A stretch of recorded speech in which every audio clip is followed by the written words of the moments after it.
Hello and welcome to Reimagining Cyber. I'm Rob Aragao, and in this episode, I am going to be speaking with Ashley Jess. Ashley is a senior intelligence analyst with Intel 471, a cyber threat intelligence company where she identifies, analyzes, and communicates timely trends related to threat actors operating in the criminal underground, impacting both private and government organizations.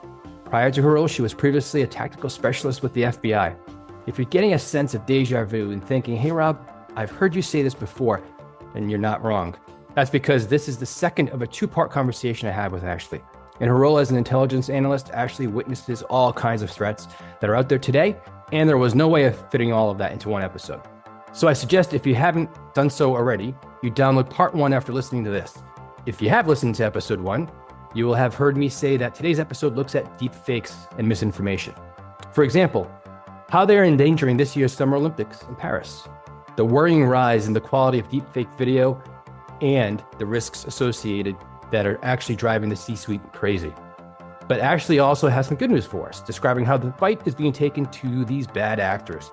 But to kick things off, I asked Ashley to briefly explain the cyber threats associated to know your customer type of attacks we've been seeing, and the connection which then leads our conversation into the threats associated to deepfakes and misinformation.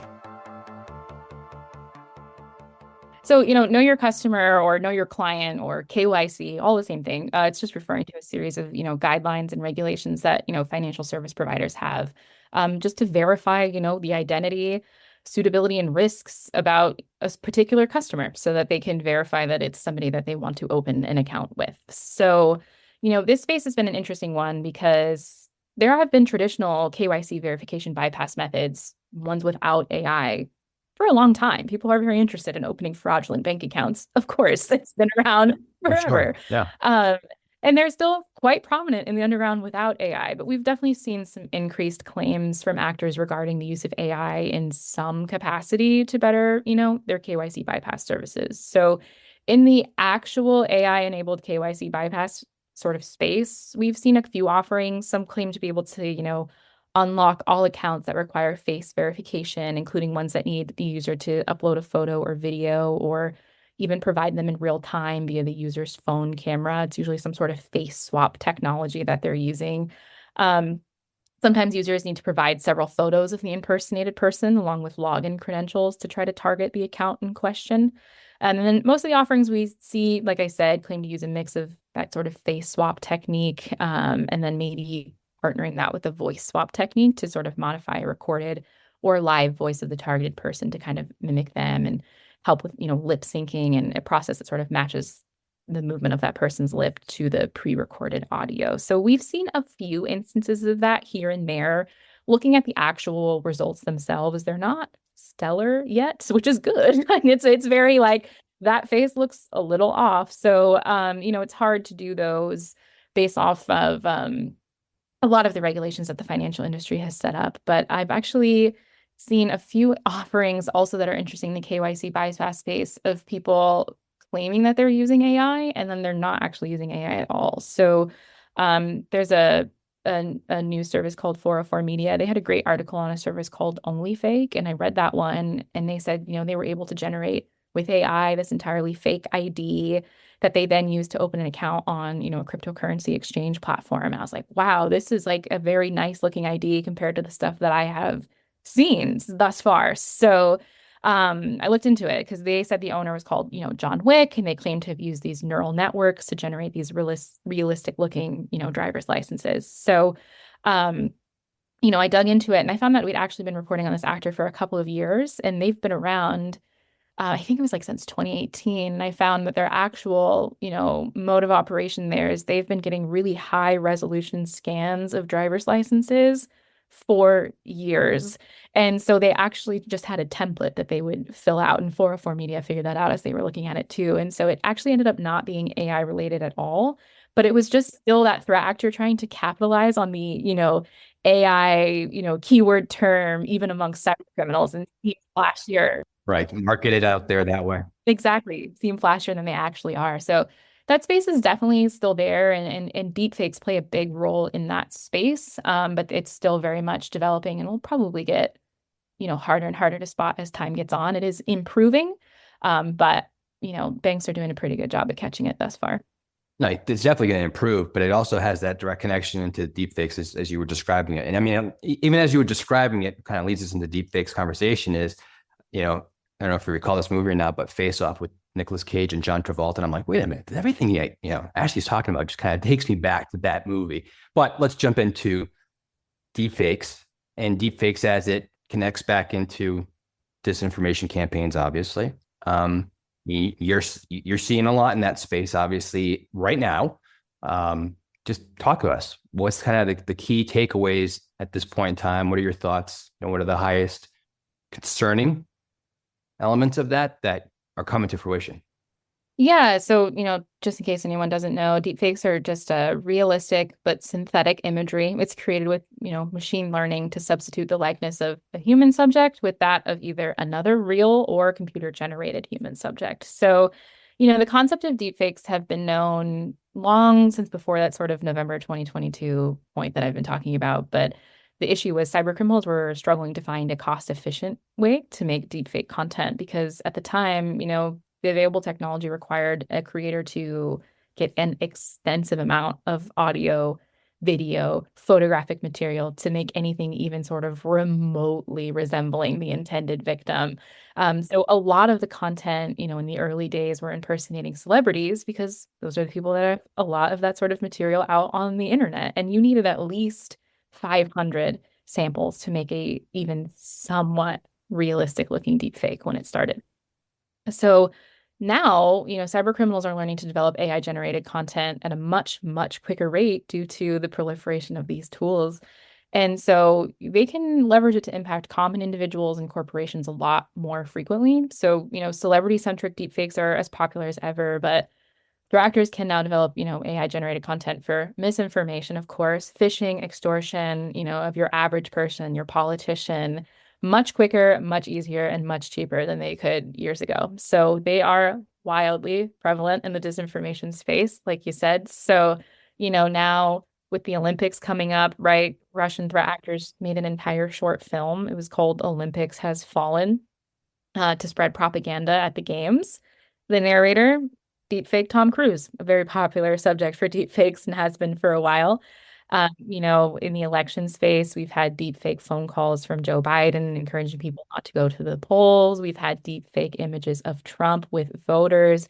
We've had deepfakes in Taiwan. We've had deepfakes in the UK. We've had deepfakes in Pakistan and India, you name it. So the AI disinformation threat in the election space specifically is very, very real, and it is worldwide. It is not just US. So typically, from what we've seen here, these deepfakes push narratives that are generated by the likes of, Russia and China. A great example here is Taiwan.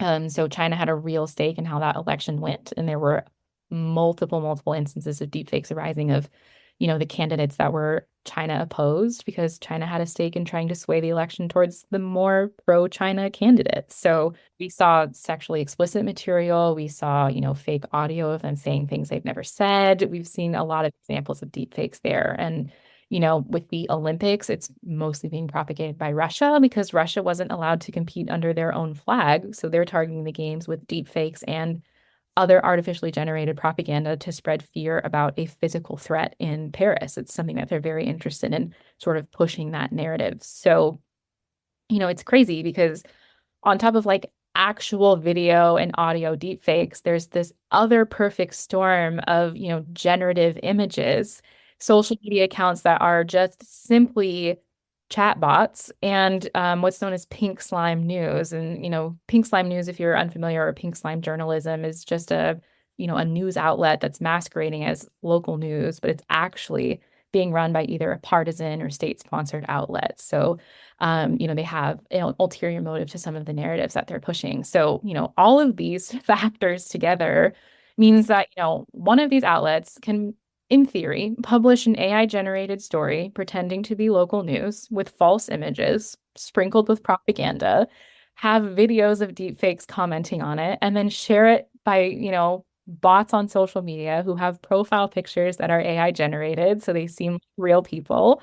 And none of it exists, right? It's all part of this sort of zombie internet theory of that a lot of people on the internet are talking to people that are not there. They're just resurrected accounts of people that are not there. So yeah, misinformation, disinformation, propaganda, they've always been around, but generative images, video, and audio are like absolutely certainly contributing to it, especially with that deepfake technology. And again, because all of this is a lot easier to access and cheaper to produce than ever before. So between these, legitimate artificial image and audio generators, you've got Midjourney, 11 Labs, DALL-E, Stable Diffusion, and the illegitimate ones, of which there are multiple. It's just a low barrier to entry. It's that trend that we've been seeing across the underground. You no longer need skills. You don't need your own language learning model. You don't need your own, generative image creator. You just need the right prompt, even when they are setting barriers. With the Joe Biden audio call that happened around the primaries, they traced that back to 11 Labs. 11 Labs tried to put restrictions in place where you can no longer make voices that resemble, high profile figures, and people managed to jailbreak that within the week. So it's like really, really difficult. So, on the underground side and more with an underground focus, we've reported on numerous deepfake services, and we've seen an increase in the number of offerings in the last year. It's not surprising. One actor claims they were able to generate voices in any language using an AI tool with what's known as retrieval-based voice conversion technology, and it was only $5. Other services have included, producing synthetic audio and video as cheap as $60 and up to $400 a minute based on, the project's complexity. But that's just, I can't express enough how it's so much cheaper than the services we saw in 2023. It used to be in the thousands of dollars. And so, now you can find these offers literally on Fiverr. Like you can have a celebrity wish you anything you want. It's masked as a birthday card, fun greeting thing, but it's like $5. It's insanely inexpensive. So we've seen a threat actor who had a subscription plan. It was like $19 for a pay-as-you-go plan, but they had a annual plan it was like $999, which made me laugh that they used the same marketing techniques again instead of just putting out a cool 1,000. But that one allowed 300 face swaps per day for images and video. Per day. Wow. Yeah, as well as a fast mode for live streaming. And there's no legitimate use for needing that kind of volume. So That's crazy. Yeah. Yeah, so it's definitely popular. It's popular, in the legitimate spaces, illegitimate spaces, state affiliated spaces. Deepfakes are of interest for a lot of malicious purposes, both in that disinformation and that financially motivated space. So yeah, there's no question. I mean, and that's why I thought, that was a really core area for us to focus the conversation on. We did an episode, I don't know, maybe about a few months back at this point in time on election security. And this was a little bit of it. It was more focused on kind of the actual the voting machines and some of the security behind that, right? But obviously, disinformation, misinformation is a core area of concern. Deep fakes, as you talked about, huge part of obviously that come into reality. But it's also the most elections going on ever globally, right? yes. So look at, as you were talking about the influence from China on Taiwan, and then I mean, there's all sorts of different things going on in that. So it gets a little bit concerning. Now, talked about a lot going on, and obviously, and it moves fast. You're doing tons and tons of research. You're staying on top of it. What are you thinking kind of next? What are you seeing? Just that doesn't have to be, hey, this is exactly what's coming, but it's like, actually, you're looking at a lot of things and you're seeing this evolution. What do you think it is that's coming next? It's kind of the topic.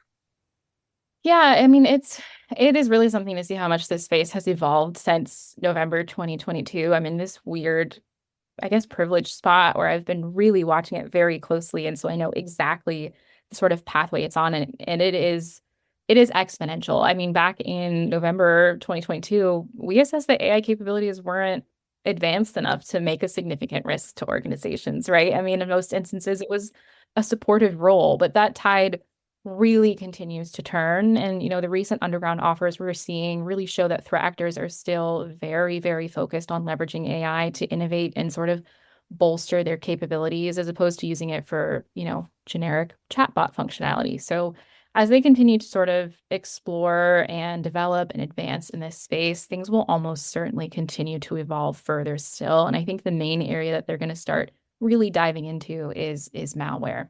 And also, I would say also call centers and services, but it's also interesting in the sort of mainstream space, right? Mainstream AI offerings are where that real explosion is also still continuing. So, all these products that people might integrate into their own business introduce new risks and increase attack surfaces for an organization. And this sort of massively, largely unquestioned, increased mainstream adoption of AI means that, governments, organizations, individual users alike, they all need to really place a high priority on legislation, safety, and security, both when using AI capabilities and defending against them. So if that's in your own organization, folks really should critically examine the data policy of any AI tools they might want to integrate. And also, ask yourself, as much as I hate to say it, if it's even worth it. It's been really interesting in the last couple of weeks, actually, because there's more and more reports that are coming out that are starting to say that AI might not even be worth the investment. And I'm talking from the likes of Goldman Sachs. They released a report last week, and it was just very interesting to see that on the financial side. Another company, I think it was LucidWorks, did a survey that was like only 1 in 4 companies have successfully even launched an AI initiative. So, the technology definitely has some notable issues even now, but regardless of what your organization decides to do with AI, criminals are using it. And that's just a fact. So, with that in mind, defense techniques, those are evolving rapidly as well. So you used to be able to really easily detect a deepfake with your own eyes. And with video deepfake, you still can in a lot of instances of the ones that are made of the common man. But, these ones of people with a lot of source material, the ones made that are just still images and especially audio are getting harder and harder to spot. And they will close that gap with video at some point as well. It's just a matter of time. So, you can still for now check, for those extra fingers, like, weird text in the background, things like that. But, you know, it is going to get better. And the other problem is, AI generated images are becoming so prevalent and they're going to increase in prevalence. You're going to come across them. And just psychologically, it's very hard for one person to consistently scrutinize every single online image they see to that degree. You're not counting fingers and everything that you scroll past. Like, that's just an insane mental load to expect anybody to have. So, it is that zombie internet theory that you might be talking to a bot, and that's just like such a depressing outlook. But there is good news, obviously. Algorithms are starting to exist that are claiming to be able to detect deepfakes. They look at inconsistencies between pixels. They're training neural networks. They're training AI to fight AI. So we'll see how that works out. Obviously, as I said, some of the output of AI has issues, and that would be both on the criminal side and the defender side, but they will continue to get better. Yeah. So, vendors are starting to enter this space as well. So we'll see how effective they are in the coming months, of course. So yeah, it'll be really interesting to see how that space evolves. But I mean, I don't want to just be doom and gloom without giving any sort of advice. Yeah. No, listen, it's good information. I do think what you talked about as an example over the past couple of weeks and reports coming out of, from like Goldman Sachs, for example, questioning the value of AI. Listen, yes, AI in its core element has been around for many, many years, which I think people just still don't realize that, right? Like we talked about that, so maybe the techies, we get that, but like others are like, no, it just started 2 years ago. This, no, Gen AI, maybe that's okay, fine, right? That's different. But every organization then does that whole rush to how do we actually start really using this AI stuff to, become more efficient, find new opportunities and so on. Yeah. It's in its infancy. I'm still a major proponent of, have kind of good core working teams come together to assess what benefits you're trying to derive for your organization, and then try to come together to figure out how and if AI can actually support you getting there faster, right? And when you have that kind of goal in mind first before just fumbling around, right? And you have those policies that you alluded to in place that help provide safety, protection, privacy, security. Exactly. That's all what you need to have, as you're looking at this. So yeah, 1 in 4 organizations are starting to see some, maybe minimal benefits. Others are moving a bit quicker. Others aren't even started. But the reality of how you leverage this and what we're talking about, obviously, from more of that cyber lens. Listen, the bad guys, everything we've been talking about, way ahead, right? No surprise. They've always been ahead, but the problem is now it's amplifying how much more ahead they're going to be. So we got to try to round out our capabilities from a cyber perspective to support this going forward. Exactly. And I mean, it can't be understated that good basic cyber hygiene still works here. You don't need this insane tool to defend against it. Zero trust philosophy, still remarkably proficient at countering AI generated content, automatic checks built into any process that has, anything that would be susceptible to fraud, disbursement of large amounts of funds, things like that. But, multiple inspections to instances where that sort of content might be involved, adaptive authentication, training your HR department on the risk of, AI generated job applications, and especially when it's to your IT department. These sorts of very basic, security hygiene practices are still very, very, very, very effective. I would say in the future and, looking forward, something that security practitioners might want to start integrating that they might not be looking at yet is, just the concept of content provenance, using information that can't be removed from that content so that people can confirm that the content that they received came from you, wasn't altered in any way. That's definitely a space that will evolve. I know Adobe had a content authenticity initiative that's sort of looking at that space. And so that makes sense. Yeah, we're going to need it. Yeah, especially when it's material that's going to be from, at least for now, from your really high profile employees, your C-suite level executives, anyone who has a large presence out there where, they have enough material for their voice or their likeness to be cloned. Just being aware of that and thinking about establishing some way of content provenance might be the newer sort of thing to look at other than just basic cybersecurity practices. But otherwise, just keep the training, phishing detection training. Yeah, I always say the good hygiene, security foundation, just needs to be put in place. You got to do those things to make it that much more difficult on the attacker, right? The more you do that, then the attacker says, hey, time is money. I can't continue trying to go after this organization. I'm moving on to the next one. So listen, Ashley, great information. Love us digging deep into the underground and kind of bringing that back to reality of here's what's happening that is being seen today. The evolution of all of this, we know is going to continue to move very quickly. So, hey, listen, loved having you on today. Thanks for sharing all the information. Really appreciate it. Yeah, no, thank you so much for having me. This was awesome. That was Ashley Jess. And as I said at the top of the show, do go and check out the previous episode of the podcast where Ashley talks about different malware trends in the underground, the common ways that threat actors are leveraging AI today, and some eye-watering examples of chatbot abuse. Thanks for listening. Hello, producer Ben here, and as you can imagine, AI has been a continuous theme through Reimagining Cyber over the last couple of years. For example, episode 62 featured Stefan Yao, CTO of Security Analytics at OpenText Cybersecurity, and a man also known as the expert in ChatGPT. In the past 5 years or so, I've become increasingly interested in the ethical and responsible application of AI. Pure AI is kind of like pure math. It's neutral. It doesn't have an angle to it, but applied AI is a different story. So all of a sudden you have to think about the implications of your AI product, the data that you're using, and whether your AI product can be weaponized or misled.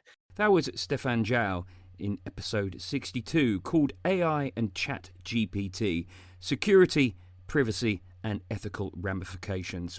Now, AI is all well and good, but one thing it won't do is hit the Reimagining Cyber subscribe or follow button wherever you listen to your podcasts. That requires a human, and that human is you. So I ask you to take that action right now.